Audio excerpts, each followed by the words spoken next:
Friends, maths IAS classes में आप सभी लोगों का मोस्ट वेलकम है।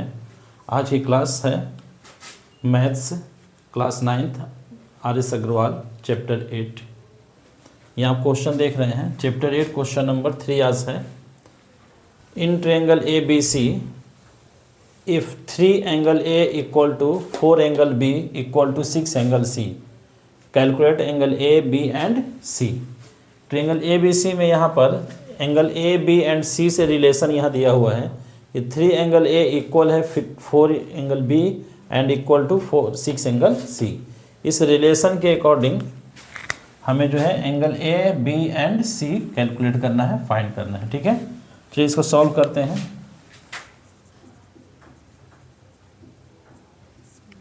यहाँ देख लीजिए, since 3 angle A equal to दिया हुआ है 4 एंगल B। ठीक है, यहाँ हम क्या करेंगे कि angle B and angle C ये दोनों को एंगल A के फॉर्म में चेंज कर लेंगे, सबसे आसान रहेगी। ठीक है, 3 angle A equal to 4 angle B ये दिया हुआ है, अभी C को छोड़ दे रहे हैं, तो यहाँ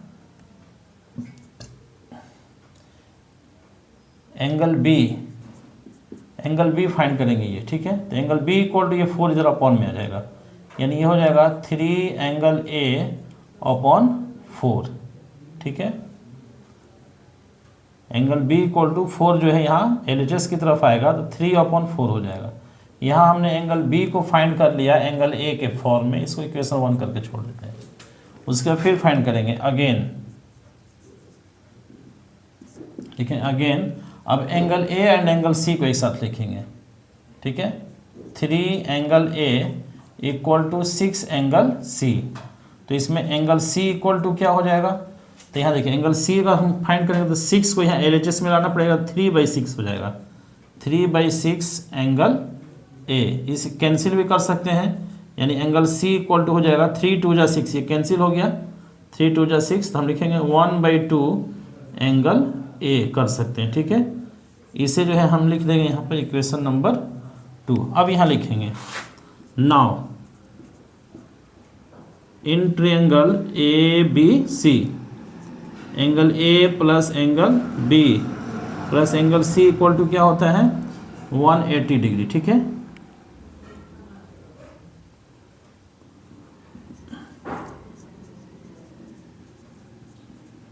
ये लिख सकते हैं we know that angle A plus angle B plus angle C equal to 180 degree. अब यहाँ देखिए एंगल A को सेम ऐसे रख लीजिए, प्लस एंगल B के जगह पर हम ये वैल्यू पुट करेंगे 3/4 A, 3/4 angle A plus angle C के जगह पर ये लिखेंगे, एंगल C के जगह पर half angle A equal to 180 degree. यहाँ हम इसे LCM लेकर के ऐड करेंगे। ठीक है, 4 × 2 का LCM 4 हो जाएगा, यहाँ 4 से यहाँ पर 4 एंगल A हो गया, प्लस ये 4 4 कैंसिल हो जाएगा, 3 एंगल A हो गया, प्लस 2 2 जा 4, 2 1 2, 2 एंगल A इक्वल टू क्या हो जाएगा 180 डिग्री। ठीक है, ध्यान दीजिए एंगल A B के जगह पर यहाँ इक्वेशन 1 से वैल्यू पुट कर दिए, C के जगह पर एंगल 2 से वैल्यू पुट कर दिए, 4 LCM लेकर के इसको हमने ऐड कर दिया। ठीक है, अब यहाँ क्या हो गया 4 angle A 3 angle A 2 angle A, तो 4 + 3 7 और 7 + 2 9, 9/4 एंगल A इक्वल टू क्या आ गया 180 डिग्री। तो एंगल A क्या हो जाएगा 180। अब यहाँ देखो 9/4 को हम उधर ले जाएंगे तो 4 RHS में जाएगा तो इंटू हो जाएगा और 9 अपॉन में आ जाएगा। ठीक है, 9 से हम इसको कैंसिल कर देते हैं, 9 20 जा, तो एंगल A इक्वल टू 24 जा 80। ठीक है, एंगल A आपका फाइंड हो गया। ठीक है, एंगल A आ गया 80 डिग्री। अब यहाँ लिखेंगे angle B equal to and angle C। Angle B क्या होगा इक्वेशन 1 में देख लीजिए 3/4 × A है, 3/4 एंगल A, यानी कि यहाँ 3/4 × एंगल A का वैल्यू यहाँ से पुट कर दीजिए 80 डिग्री। ठीक है, तो कितना हो जाएगा 4 2 जा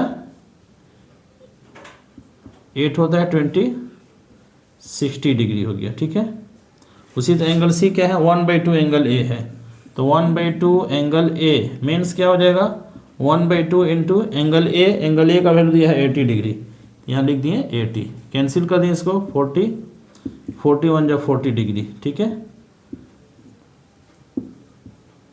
यहाँ देखिए एंगल बी सी हो गया, यहाँ एंगल ए फाइंड हो चुका है, ठीक है, दैट्स आंसर हो गया, ओके।